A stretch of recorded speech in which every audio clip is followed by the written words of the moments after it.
Hello and welcome to Sports This Morning. I'm Cecilia Omogbe. I am Taya Salam. It's great to have you join us again. All right, this is what the show looks like on starting off not on the greatest of notes. That's because South Africa are the champions of the Aisha Buhari Invitational Tournament that was concluded right here in Lagos yesterday. They defeated the Super Falcons of Nigeria 4-2 in the grand finale. All right, and of course, also on the program, moving on to Super Falcons after that loss to South Africa 4-2. All eyes are definitely on Ghana. That's according to the assistant coach who stood in for the main coach, and Tigress. He says they need to move on. They need to move on pretty much, yeah, from the loss and focus on Ghana, which is going to be in October. She's spot on. Can't lick your wounds for too long. The South African game is in the past now. Time to focus on the next assignment, which is Ghana in the AFCON qualifiers. Also on the show, we're still about 2 months away from the super middleweight title fight between Saul Canelo Alvarez and Caleb Plant. But these two guys had to trade punches in their face-off yesterday to promote the bout. It's a great one, and that's how we're going to start off the show this morning with boxing. Did you say great one? Yes, I mean, you know what it means when these two guys, I mean, when they are usually when the press, the fans are watching, not all of them will have opportunity to be on the ringside. Okay. And so when you see a preview of what's going to happen on the day, so it's a great one for those who had the opportunity to see it, especially when you really can travel down for it. But right there at the press when they're having that little, about. So it's a great way to start. Fair enough. It's been a while. I don't think I've ever seen Saul Canelo Alvarez aggressive, during the face-off. Usually very calm, cool and collected, So we're seeing those two guys obviously saying stuff to themselves. We can't hear what they're saying. There you go. That was a flashpoint. Saul Canelo obviously aggravated by something that was said to him, shoved Caleb Plant. Caleb Plant came back with a punch. Saul dodged it and came back with a two-piece, and it was chaos from then on. Unfortunately for Caleb, had a little cut under his eyes, and we can see from the pictures he's not a very happy man at all. He's not. But like Cecilia said, this is just a little preview of what we're going to get when they go into the ring for the super middleweight championship of the world. Yeah, it's 2 months to the time. It's going to be in November, but then with this erupting, I mean, more like a violence action already taking place. So you expect so much more. Yeah, bad blood between these guys. Well, let's take a listen to them. Yeah. Say whatever he wants to me, but not to my mom. Because I'm going to fuck out everybody to say something to my mom. And he swing freeze. I just push him, but he swing freeze. I'm going to knock out this guy. Less than eight rounds. Easy. You're not on my level. And you will see. November 6th. You're not going to find out. I promise you. You see, because where I'm from, there is no boxing community. There is no other pros that I could look to and be like, man, if he can do it, I can do it. So mark my words, November 6th, you will hear the words, and the new undisputed super middleweight. The only difference is right after that, you'll hear the words, and still undefeated.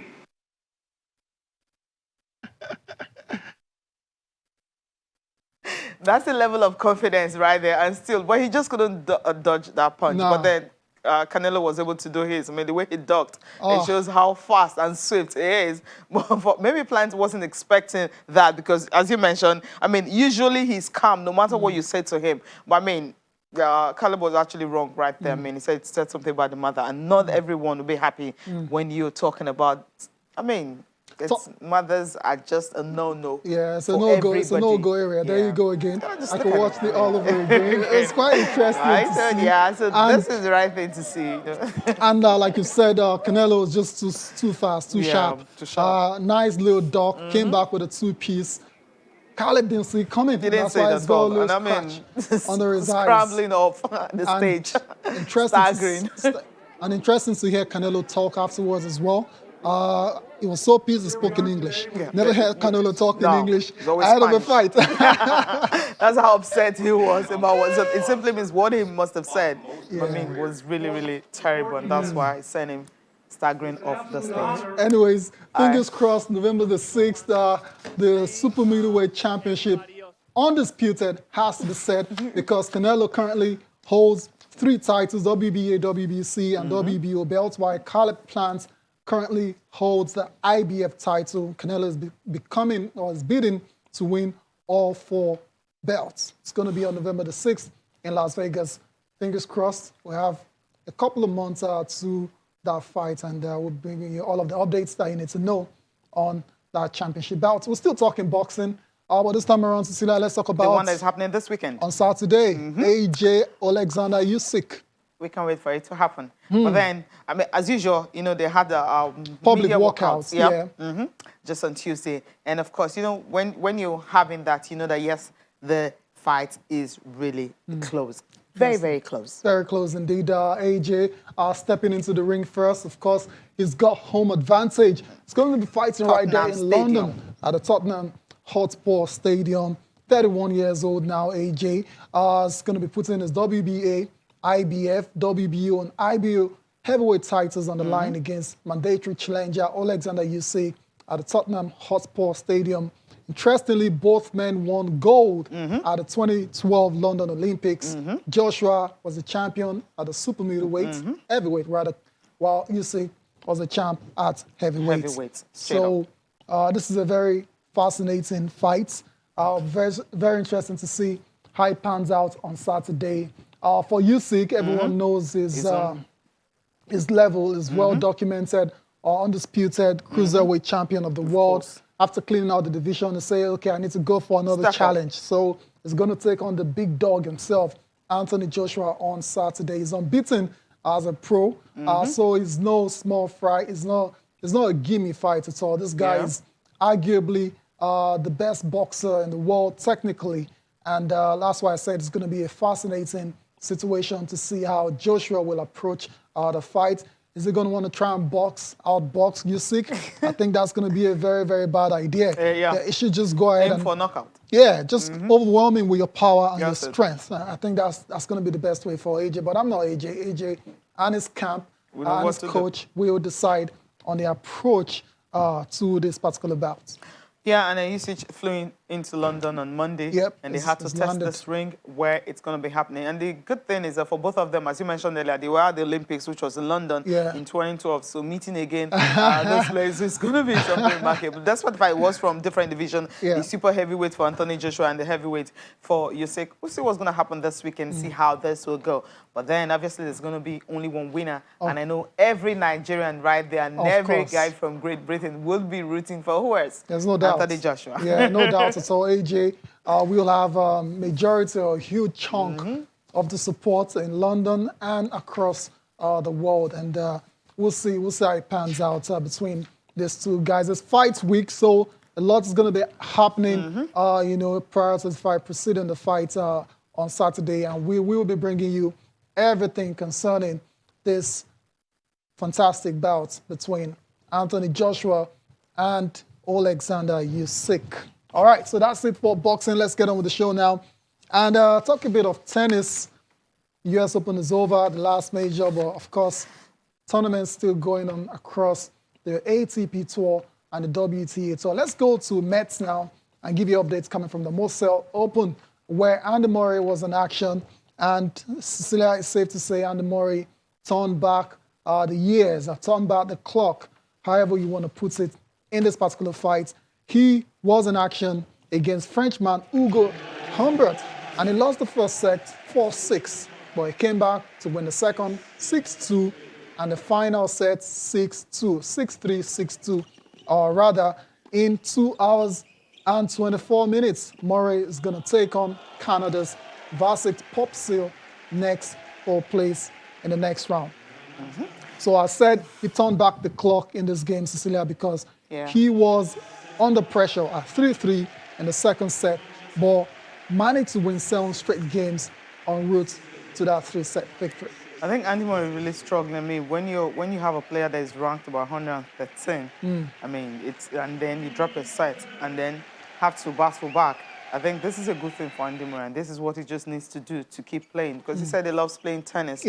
So, and since he's not like fully really recovered from the issues he had at the time, the injuries and everything, trying to get back into the game and playing all these, how do I put it, maybe low-ranking tournaments. I think this is actually going to help him out because we know the Australian Open is in January, and that's where he would definitely want to bounce back and come back better because it's not been looking good for him since he came back from that injury. Not at all. Cecilia, you're spot on. Every time Andy Murray gets on court, it's another step towards full recovery for him. There was a time we thought he'd never play again. It surprised everyone to return to professional tennis, and it's good to see him playing and enjoying the game.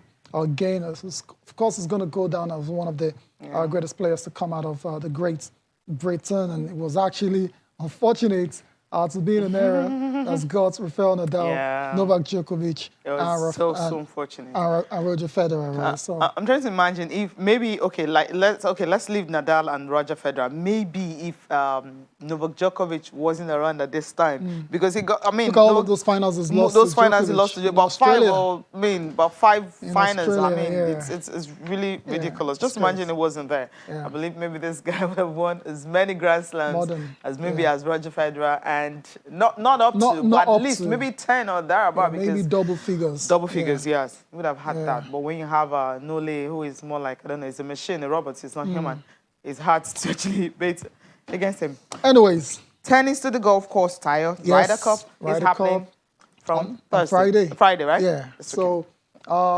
Europe versus America once again.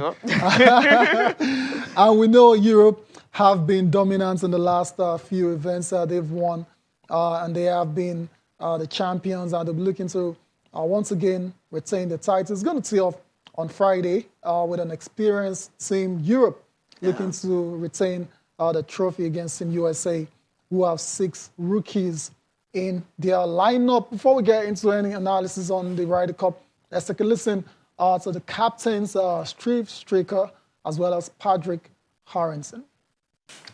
Everyone is completely on board. For the USA, the talking point has been about your 2 guys, Bryson DeChambeau and Brooks Koepka. They've had a spot in the last couple of years now. So onlookers are wondering how those 2 guys are going to get on for Team USA. But like the captain has said, they're all professionals, and they will put wherever personal differences that they have aside and focus on the task on winning the Ryder Cup once again for Team USA. Which is more important because if you allow that, I mean, Steve Stricker was just wasn't there. If you allow what's going on to actually interfere with the team, because this is a great team according to him, if you allow that, then it's going to translate also what you're going to get on the golf course. Absolutely. So, but if you put that aside, obviously these guys are good to go because right now I think Team USA are favorite because of the squad that they have with them and what are they favorites really?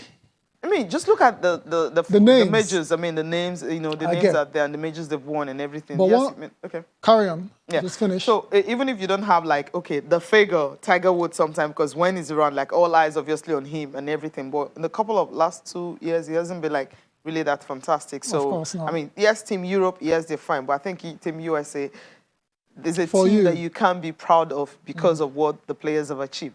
Anyway, so I was just going to focus on the fact that Team Europe are a very experienced side. Yes, experience. And for the Ryder Cup, experience plays a huge role. And for Team USA, they have 6 rookies. Yes, never been to this competition before. Check their current form. But check check what they've been able to do on the PGA Tour. They're just rookies by the name, but they're actually fantastic players.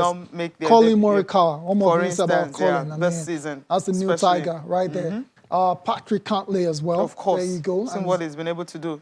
Xander Schauffele as well.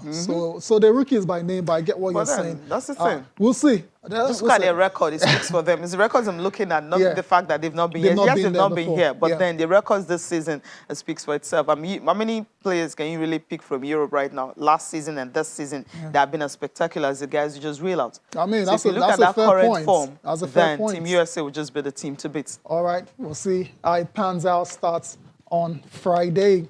Let's go quickly to the Afrobasket. So for women in Yaoundé, Cameroon, the Falcons, the Tigress are still chilling and waiting for their quarterfinal opponents. That's after today's round of matches. between Egypt and Tunisia. There's also Cote d'Ivoire and Guinea. Whoever wins that game will be playing Nigeria for a place in the semi-finals. There's also Kenya versus Mozambique and Angola versus Cape Verde. Let me just say, I know who Nigeria is going to. Cote d'Ivoire, right? Obviously. You're sure about that? Okay, Guinea. I don't know what they can pull off, but I think it's straightforward. It's something you really can't argue this. It's as simple as that. So just looking at the pedigree of both sides. Because Guinea came as a wild card. Okay, now the result was 102-15.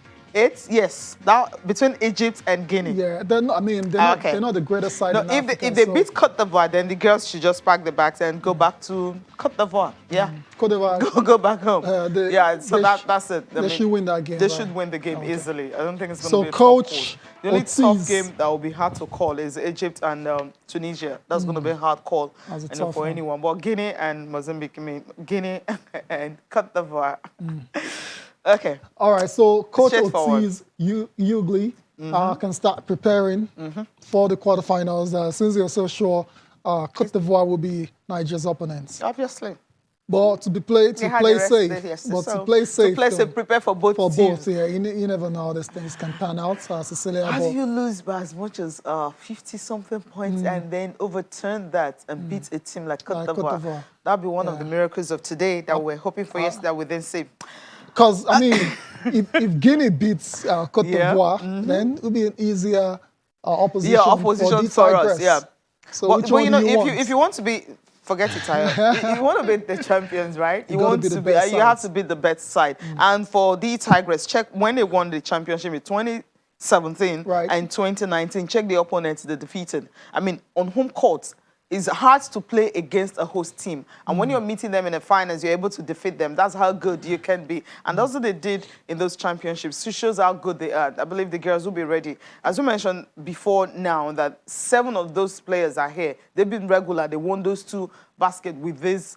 Those 7 of those won this title. So for them to be able to do that, and of course, you still have the same coach, although he wasn't the one that was here in 2017, but he wasn't one that was here in 2019. So same coach, same number of players, except a few additions. Yeah. So it tells you a whole lot. So I think maybe the Tigress right now are better. Fine, we don't have Evelyn Nakato and all, but Ami Okonkwo and Aisha too. But Ami Okonkwo and the likes have been able to step up. Eleon, of course, the captain, you see what she's been, isn't it, to see what they've been able to do to just ensure that they're not missing those girls. Yes, sometimes they flounder, especially when it comes to the shooting. The shooting woes are still there. But these girls just have a way of picking up and getting results whenever they need those results. And that's something that keeps them going. And that's something we're all proud of. You know, that resilience, they just kept on. So let's forget what happened at the Olympics. And you know, what's happening at the Afro-Basket is something I'm really proud of, the way they were able to pick themselves up and just continue as if nothing happened at the Olympics. So that's the best way to go. If you have that mentality, some might just help you. And I think that's why I'm really confident that if you're facing Cote d'Ivoire on Thursday, I think that the girls can really have a whole lot. It doesn't matter who they're playing, Cote d'Ivoire or Guinea. The Tigress are primed to win that particular game and get into the semi-finals of the competition. We need to go on a break now. When we come back, it's going to be all about the Aisha Buhari Invitational competition that went down in Lagos. We're taking a look at the grand finale involving the Falcons of Nigeria and the Bayana-Bayana of South Africa. Join us again.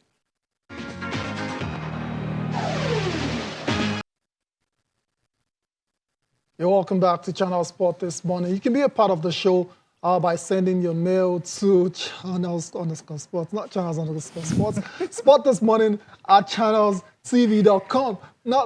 We're not back on Twitter just yet. Sport this morning at channelstv.com. That's where you can send your mail. We will try to take them before the show is over. Of course, it's all about the Falcons of Nigeria. What do you think about their performance against South Africa in the grand finale of the Aisha Buhari Invitational Tournament that went down yesterday? In case you missed it, the Falcons of Nigeria were well beaten 4-2 in that game by the Bayana-Bayana.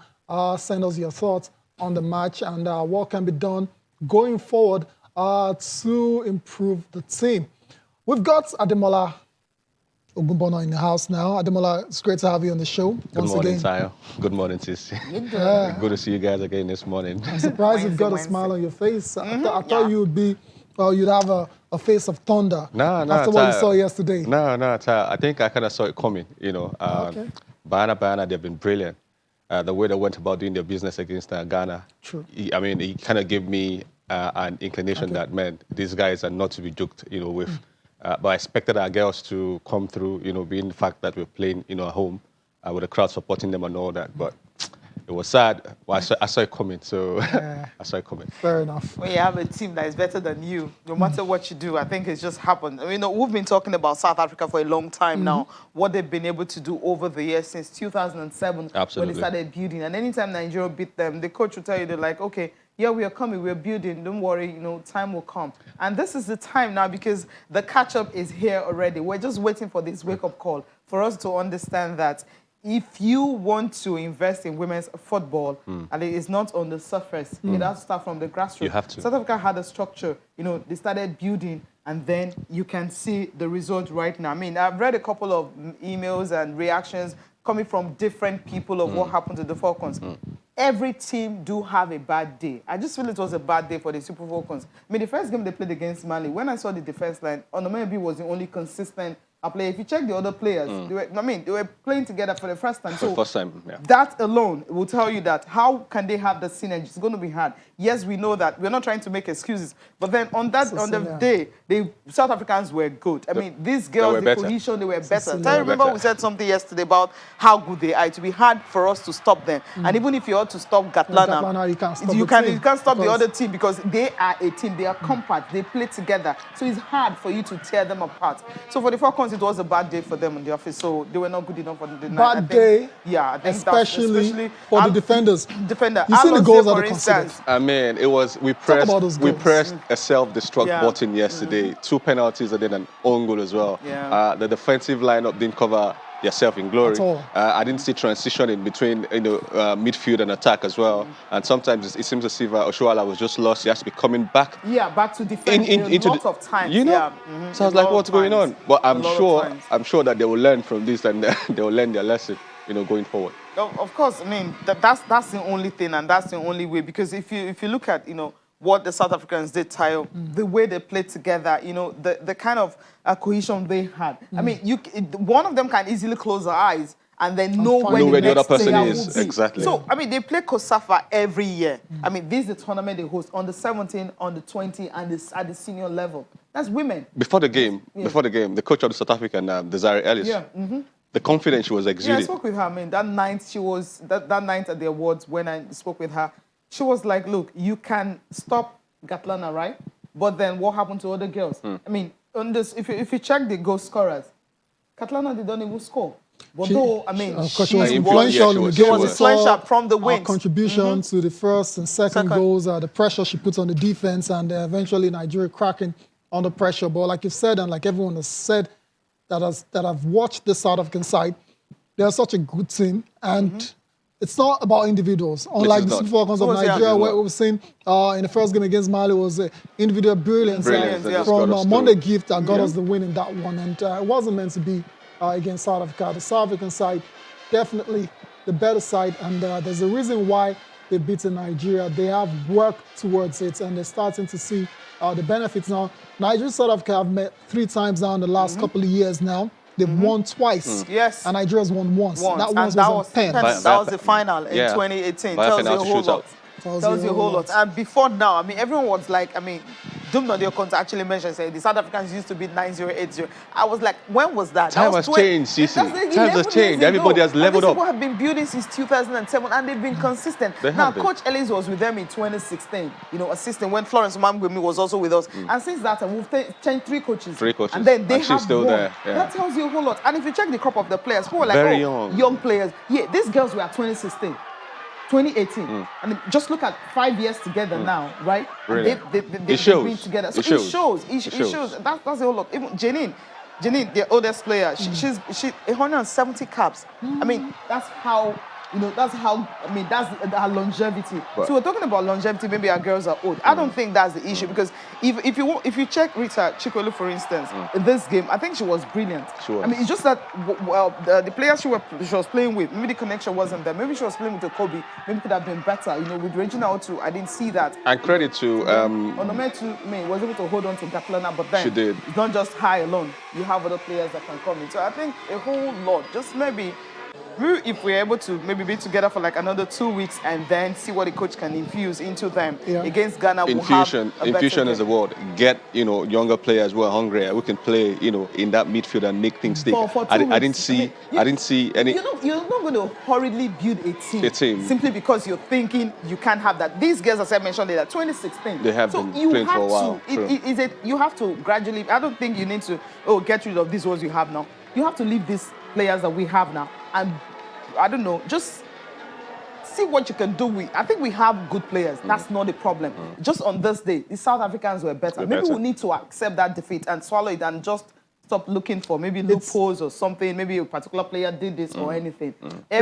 Every time you can have your good day. Your luck can always be on your side every day, especially when you're playing against a team that's technically better than you. Cecilia, I hear what you're saying about good days and bad days at the office and all of that. But you said it as well yourself that this result had been coming because of the investment and the planning the South Africans have been doing in the last few years. Now we're just seeing the results. They just didn't win the game. They won it very convincingly. They didn't do that. Exactly. So thumbs up to South Africa, deserved winners of the competition. Let's take a listen to the standing assistant coach of the Falcons, and Chejine, are reflecting on the loss against South Africa and what they need to do going forward. Whether you are not like it, every team that is playing against Nigeria wants to beat us. Even a child, a small girl, a small boy, any girl's child, any small team wants to beat us. Well, it is for us to know that, I mean, anything can happen anytime. But that's why I still told you. So we'll go back to our drawing board. We have seen, all of us see what happened. We saw what happened. We go back, bring out some strategies of how we're going to go about it. Then at the same time, go to the field, practicalize it, and at the end, we justify the means. But definitely, any player or any team that wants to play us want to win. But nevertheless, the most important thing I'm still saying is Ghana. We have seen the players. We have seen, it's an opportunity to see all the players. We have seen them. So right now, when we are calling players to the camp, we know who and who that is coming to help us. You know, this is a very big team. We played against US. It was not like this. Yeah, we lost 2-0, but at least it was a fantastic game. Remember that some of our players are not here. Ajibade is not here. Payne is not here. Osinachi is not here. The Zog is not here. So we have some players, quality good players that are not here. But right now, when we converge to the next round, we'll be able to see them. But it's a good game. It's good for us. We now know that everything wants to beat us. So when next we are playing, we know what to do. Okay. Cecilia, why are you laughing? No, a reality check. I love what she said at the end. That's a good one. We now know that every team wants to beat us. Are we just knowing that, though? I'm just saying. We've always known that. When you're the champ, we know. But they know as well. People that were watching on the stands yesterday, I mean, if you were at the stadium, could see the anger. Like, they were literally... I know people were shouting for some players to get off the pitch. That was awful. I didn't like that. I don't know how these players will be feeling right now because it was crazy. Now, if they understand that every team wants to beat you, some teams are better than you. If they understand that, I mean, they will know that. That means they go in there extra. Do you understand? We can't disappoint our fans here at home.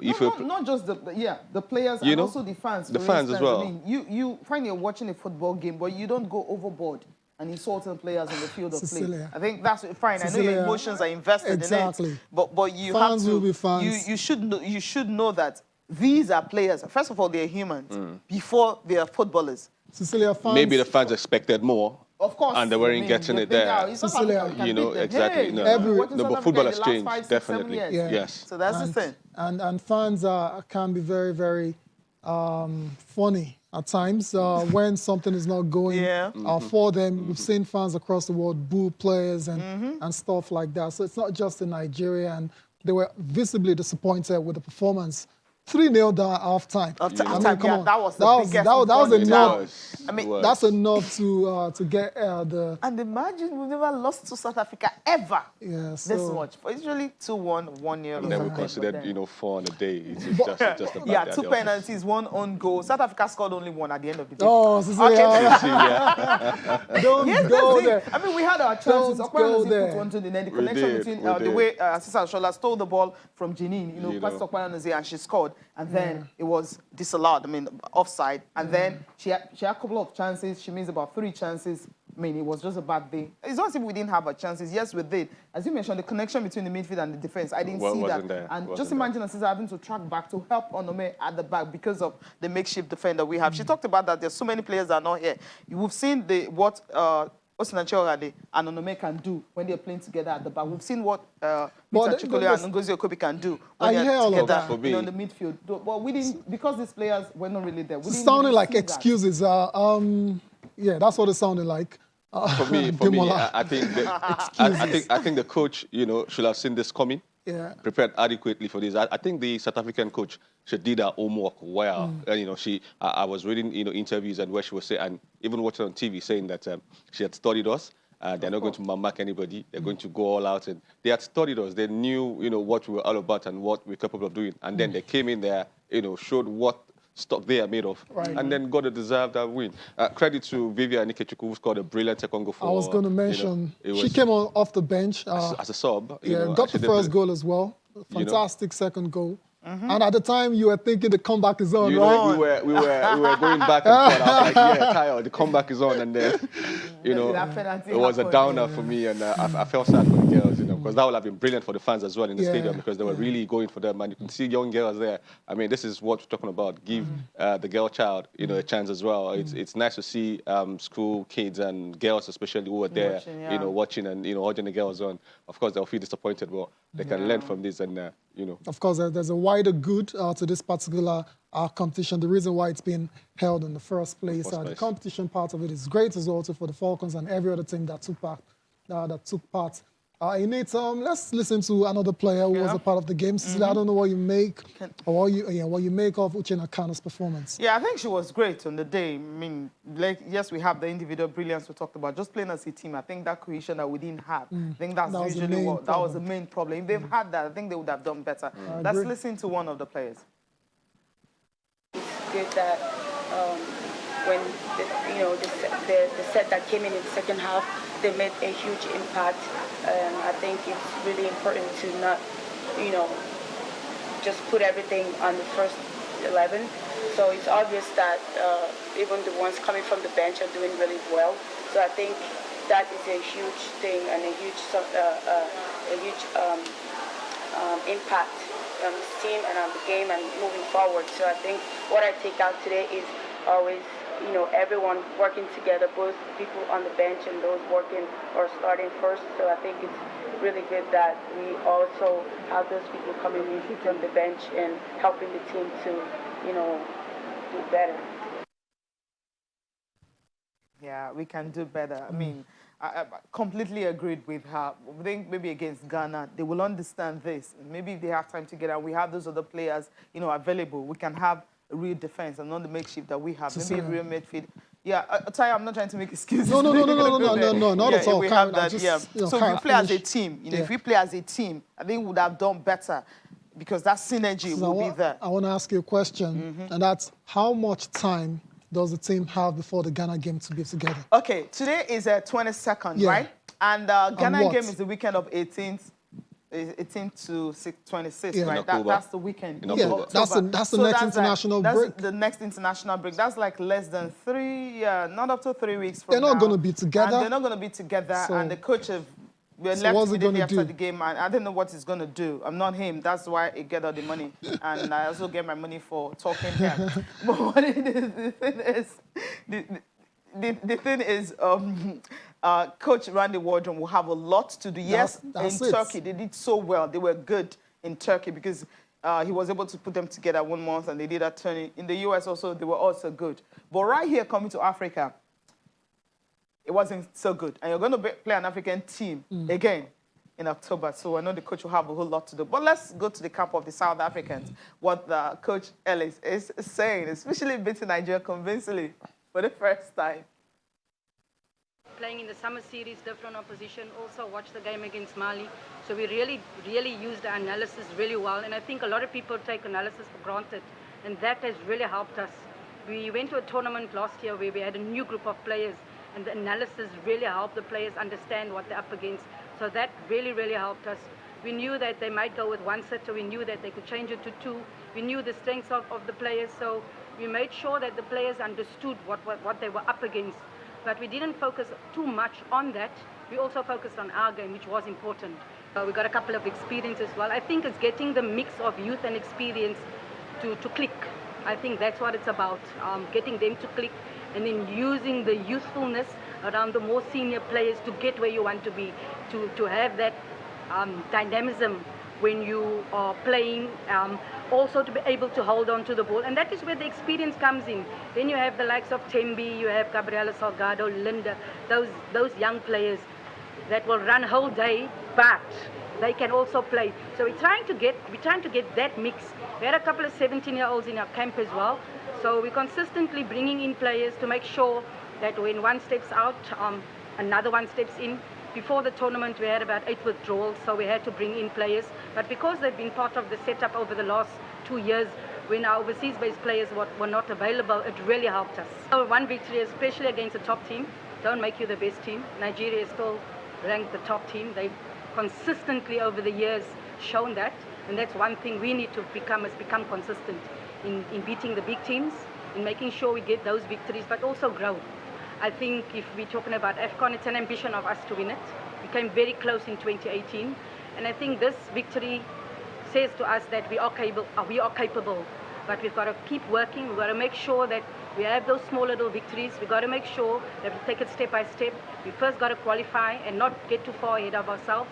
We saw what happened to us. We came from the World Cup, lost to Botswana, should have won the game 10-12-0, didn't happen, and those games can happen. So we need to be a little bit more consistent if you want to call yourself the best. So we're not there. Yes, we won this cup, but we're not the best yet. I think winning the AFCON will change that. Winning the AFCON will change everything. They started beating the big team. They defeated Ghana, then Nigeria. Nigeria, convincingly. So it shows that South Africa, they've arrived. So we should watch out for AFCON, which is going to be in Cameroon in July. But then qualifiers start in October. Nigeria against Ghana. We'll see what's going to happen. That's that one. Oh, gosh. All right, we need to go on a break. When we come back, we'll have a former player joining us. The message she will be sending out to the Super Falcons today, how they can pick up themselves and try and see, beat Ghana, qualify for AFCON, win it again, and go to the world stage and excel. Easier said than done. After this break.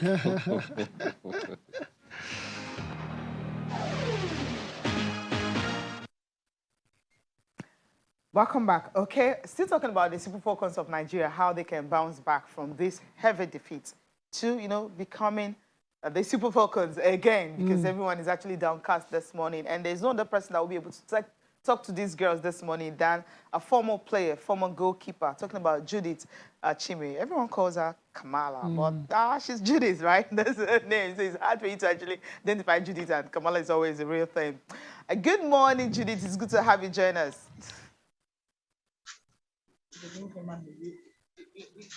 Good morning.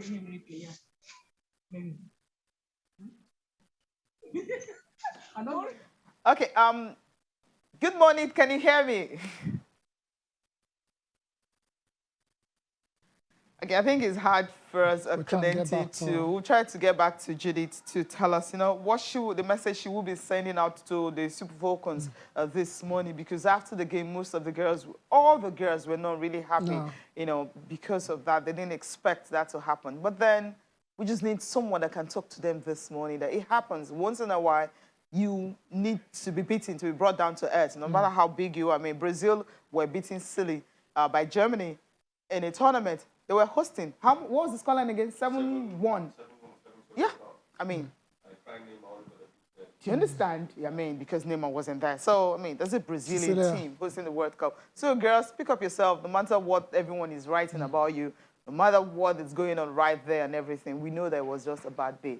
And against Ghana, you will do better. So, fans, Let's understand with the Super Falcons, and let's stop the bashing. Let's encourage the girls, because these words get to them. Yeah, believe me, it gets to them, really, most of them. It gets to them. Some of them will now have to start staying away from social media and not talk to anyone. That's not good enough for them, especially for their mental health. So please stop the criticism and try as much as possible to be understanding. I know how hard it can be. Dear. How can South Africa beat us? How can Ghana beat us? It happens. Cecilia, there's not much you can do about it. You can lose, right? Sometimes. Fans typically, after a loss, they over the top with their reactions. We've seen that. They should have a thick skin by now. Exactly. It's hard for you to have a thick skin when sometimes the criticism you get from some quarters is something you don't expect. DC, and I'm sure that the next fixture they'll do a lot better. I have one message here that I actually love. Mohammed Salim sent a message to us. He said it is true that the Super Falcons have been well beaten by the Bayana-Bayana.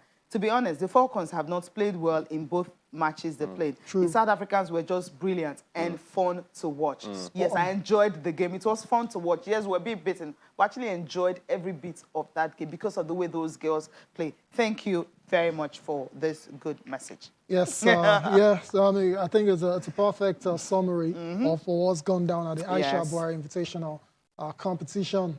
The South Africans deserved winners. While we wait to see if we can reconnect with Judith Chime, we'll go on with the show and quickly give you updates coming from the EFL Cup. I've seen some results. Well, you'd say some surprises, a couple, some straightforward results as well. So let's give you, starting with Brentford. Oh my goodness, 7-0 over Oldham Athletic. There's also Queen's Park as QPR, dumping out, what's it called? Everton out of the competition. That's another chance to win a title gone with the wind. Burnley were also in action. They won the game 4-1 against Rochdale. Man City considered first against Wycombe, but they came back to win 6-1 to advance into the fourth round. Norwich City, the terrible season continues in the Carabao Cup. They lost against Liverpool. Minamino with 2 goals for the Reds. And last but not the least was Stoke City dumping out Premier League side Watford by 3-1. Yes, Watford and Everton seem to be the two Premiership side who casualties of this round. I mean, Charlie Austin for QPR was brilliant, on the night. We expect Rafa Benitez to tweak things around. They almost did. They got equalizer, but then went out on penalties. Credit to QPR. I think they did. Their fans were amazing yesterday. And then for Watford, I don't know what's going on with them. I really don't know. Getting beat again, and their form in the Premiership as well has not been so good. But they won this weekend. Yeah, I mean, they're not doing badly. They're not doing badly like Norwich. This season, like Norwich. They won. Norwich they got a fantastic 3-1 win. 3-1 win. Against the Liverpool side, Norwich. I don't think they've ever beaten Liverpool before. They were always going to get beat by Liverpool, especially with the likes of Origi and Minamino coming in. This is playing time that these guys are they hungry can never get for playing time. And then they come in there. A few young guys there as well, in the Liverpool team. They got in there, did the yeoman's job and got the win. So, hey, we saw that one coming. All right, what about today? Let's see. Okay, the rematch between West Ham. What an incredible game over the weekend. West Ham United and Manchester United will go head-to-head for sport in the Carabao Cup 4th round. Though before then, there's Chelsea, Aston Villa. What a game that is in prospect. United versus West Ham, like we said. Wolves will take on Tottenham. Today's the real day. Today's the real day. I mean, look at these fixtures, man. Actually, we didn't get beaten again. And I think David Moyes, will be trying to make amends, saying that what he did the last time around. He'll never do that again. No, Sita, the thing is, if what he did, paid off. Paid off. You see, the guy's probably a genius. But he didn't. So that he got looks like a mug. A whole lot of he got a whole lot of backlash, but I think tonight, I don't know if Antonio is back. I think it was sorely missed. Yeah, it was missed. I think it was sorely missed against. Suspended. You can't rely on one player. But I think he'll be looking to make amends, tonight. I still think Man U will do enough to win, but it's going to be very interesting tonight. Because I expect Ole Gunnar Solskjaer to make some changes, give players that haven't had the time. Yes. So that might just work against them, and West Ham might take full advantage, but we'll see. There's also Chelsea, Aston Villa. Last time out, Chelsea won 3-0. But that wasn't a full reflection of the game. Aston Villa played really well in that game and could have just stunned Chelsea. But of course, Chelsea, they're looking like a juggernaut so far this season. Absolutely. Defense line has been amazing. They've been really strong. You know, midfield as well, really good. Lukaku has come and turned things around. Expect Timo Werner to, you know, get a chance today. You know, a whole lot of other fringe players as well to come through and do the job today. It's going to be interesting. Seeing that Aston Villa has always been giving them, you know, tough time, you know, every now and then. But I still think Chelsea playing at home in front of, you know, home fans, I think they'll do just enough to get the desired win in this game Tottenham tonight. Wolves. Tottenham on the back of 3-0 defeats back-to-back. Back-to-back. I feel sorry for the coach of Tottenham right now. I wouldn't want to be in his shoes. I think he's been given like 4 games to. Really? Yes, he has. So far? Yes. So fast, he's been given 4 games. Yes. Mourinho was asked to go, so. No, I mean, this season just started, guys. Come on. It doesn't matter. Already. It doesn't matter. See, to go. I mean, big-time clubs. Really, you know, now living. He's going to be playing against his former side Wolves for the first time. So he's going to be going to the stadium where, I mean, he's really revered and welcome and everything. You know. So I expect them to, they'll do just enough to try and win. It's going to be difficult. A lot of pressure on them, you know, as it is. The coach too, under enormous pressure. He has to win tonight. And if he doesn't, I think his days will definitely be numbered, you know, going forward. Yes. Ultimatum already for Nuno Espirito Santo. 5 games into the league. Come on, guys. Some coaches are smiling, sitting there, and they're not getting the result, but they're not bothered. We know them. No names mentioned. No names mentioned. All right. Look at the papers now, right? Before the papers. Before the papers, Pele. Good news, right? Good news. He posted a video on his Instagram account. He's exercising with that stationary bicycle, showing that he's recovering gradually in Sao Paulo Hospital, where he had that surgery. And this. I like the fact that I could get to see Pele.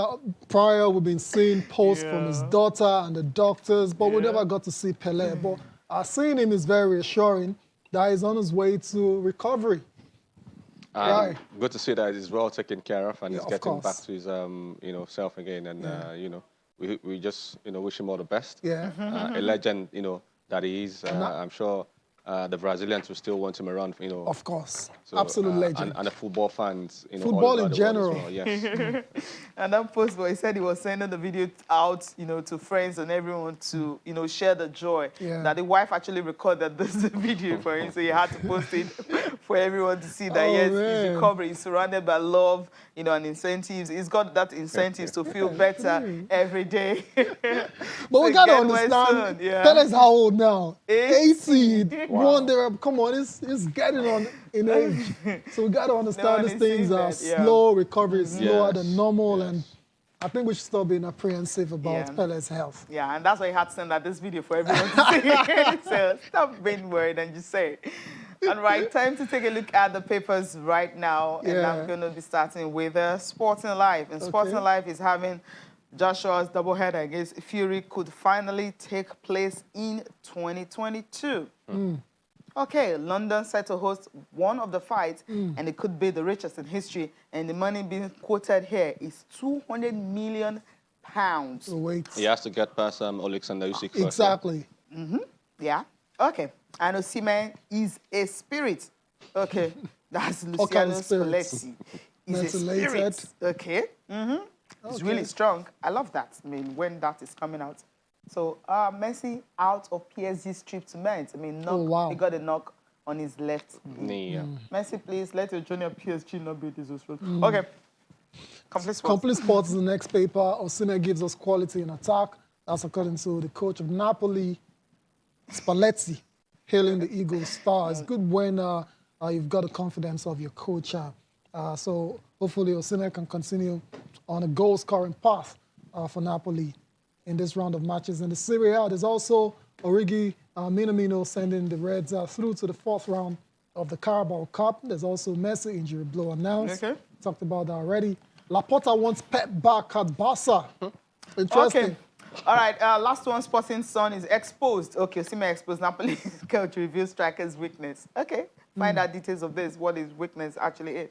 And the World Cup qualifier, Raw pencils down 30 players for the game against Central African Republic and Sean's Emmanuel Dennis. We've not seen Okay, again. let's see. We've not seen the official list. And yeah, we'll see, man, they didn't steal my goal. It's saying that. I mean, I love that. It's being CAF political. response 2022 AFCON draw, and you have Bayana stunning Super Falcons to win Aisha Buhari's Cup, also on the front page of Sporting Sun. So if I'm not mistaken, if I'm not mistaken, the Aisha Buhari in South Africa winning, beating Super Falcons is only on the Sporting Life, right? Only on Sporting Sun. That's very interesting. I wonder why that's the case. If the Falcons had won, splash. Headlines all over the papers. All right, thank you, Demola, for coming on the program. Thank you for having me, Cece. All right, thank you for watching. I'm Cecilia Mogbe. Have a great day. I am Taya Salam. Join us again tomorrow.